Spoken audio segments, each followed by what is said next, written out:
charge of -2. So that means that the remaining particles will take part in the reaction are the hydrogen and the barium. Now in a double replacement reaction, it's similar to foil in math, where the outsides come together and the insides come together. So that means what's going to be coming together is the barium with the sulfate and the hydrogen with the hydroxide. This makes choice 4 the best choice. The next question is a titration, and it tells us literally in the question that we are trying to do a titration. So in this titration, we are going to be utilizing hydrobromic acid with potassium hydroxide. And in the space provided, show the correct numerical setup for calculating molarity. So what we're going to do, since this is a titration, is we're going to refer to our reference table T. Here on reference table T, you'll see the titration equation. Now let's look at the data and see what we know.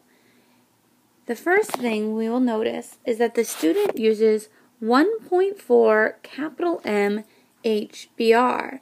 Now, HBr is an acid, so we have our Ma is 1.4.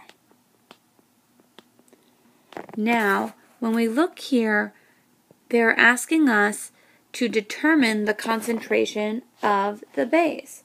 So here, our Mb is unknown. We'll call it X. Now we need to find the volume of the acid and the base.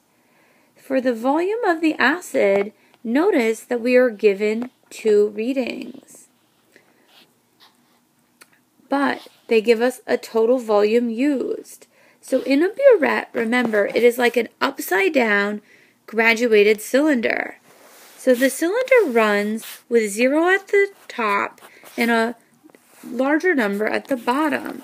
So if we filled the cylinder to 7.5 and we released liquid until it got down to 22.9, the amount of liquid that was released out of the burette is going to be a simple subtraction. So in this chart, we have the volume of the acid is equal to 15.40. Now, using the chart, we can also find the volume of the potassium hydroxide, and that is 22.10. So using this box to set up our work, what we're going to do is set up the equation as seen on the reference table. So here we're just going to plug in our numbers.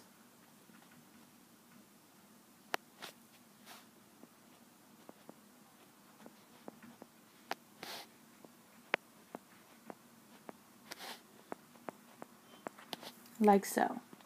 Because the question indicates numerical setup, there is no need to solve.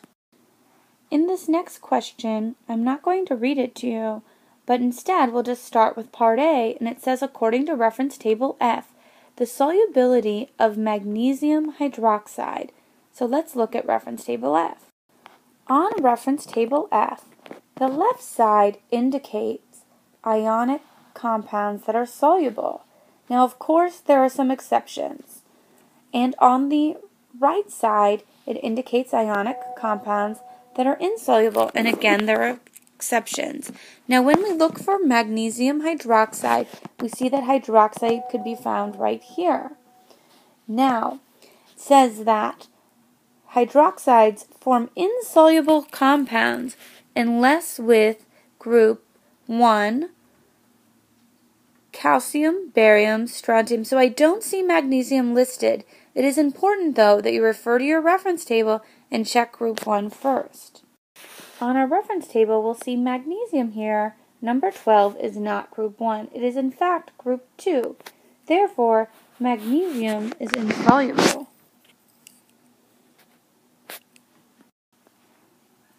The next question asks you to calculate the milliliters of hydrochloric acid, which we see is here in the chart, per gram of acid, which is here in the chart, for each brand. Now the word per in math, as in chemistry, indicates a fraction. So all we have to do for brand X is take the milliliters, which is 25.20, divided by the grams.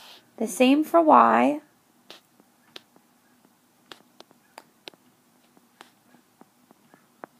And the same for Z.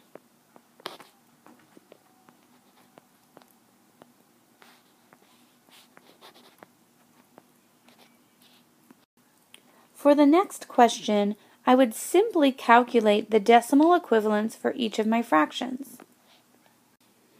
And since we are looking for the most, we're simply going to go and choose the largest value.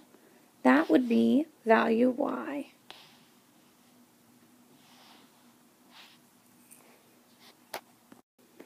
For the next set of questions, it begins by telling us according to reference table M. So here on reference table M, we find methyl orange. Now, here we are asked what is the pH when the pH is 2. When we look at the number range here for methyl orange, we see that 2 lies to the left on the number line. So it will have, at a pH of 2, it will have the color to the left. It will be red. For the next question, we're looking where thymol blue will be a blue color.